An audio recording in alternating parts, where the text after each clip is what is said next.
Hey guys, Old Man here. Welcome to another close-up and on-feet sneaker review.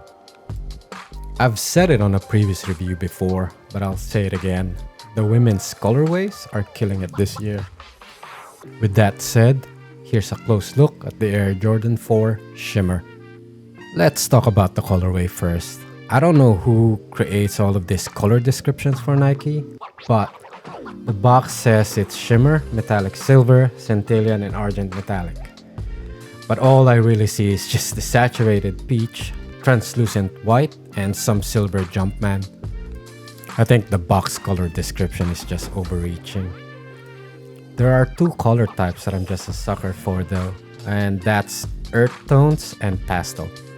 And this is just right up my alley.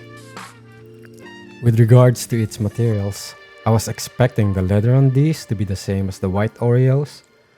At least that's what I thought based on the photos, but it's full smooth leather with a little bit of nubuck on the upper ankle area. The leather parts are not as buttery soft as the Oreos. The QC on this is not great as well. At least not on the pair that I got. There seems to be a bunch of visible glue stain around the midsole on the heel side. Like most of us, I'm assuming, is that we all want the off-white 4s, but that's one of my hard-to-reach grails right now. As an alternative, do I think these are perfect? I'd say not really. The materials and the QC are a letdown.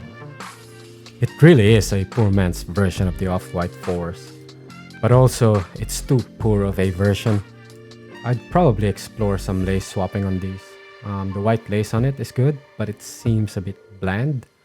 The light purple ones makes it pop a little bit more, but I'd probably try some complementary tones, or maybe the same or a step above or below its shade of peach.